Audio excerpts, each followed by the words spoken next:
Here's our Leafs reporter, Mark Masters. Mark, the search for the next head coach of the Maple Leafs ends with Craig Berube getting the job. What's your initial reaction to this hire? Well, it just made too much sense not to happen, right? You've got a Stanley Cup winning coach. You've got a team that's got a lot of talent, but has been unable to get over the hump in the playoffs. I mean, it seems like a good match, doesn't it? From the moment Sheldon Keefe was fired, it felt like Berube was the front runner for this job. So, Glenn, my initial reaction today is what took so long.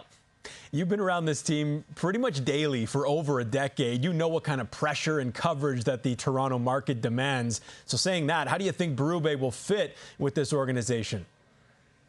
Well, I like the fit just to start with that it's a new voice, right? When Sheldon Keefe took over for Mike Babcock, he was coming up from the Toronto Marlies. He had been in the organization. The players knew him. A lot of them had already played for him, so there was a built-in comfort factor there. This will be kind of a clean slate, fresh voice for all of them, basically. Now, you know, I mentioned Berube's got the Stanley Cup ring, and he brings in that kind of credibility right away for a team that's looking for that playoff success.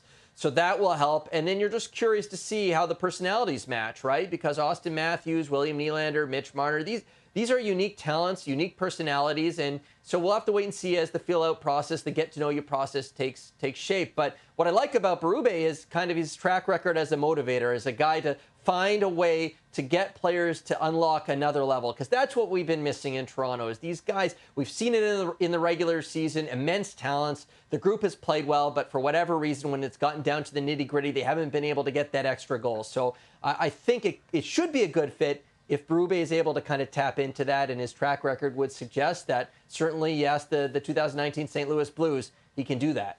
Good stuff, Mark. We'll hear more from you and Berube on Tuesday when he's introduced to reporters.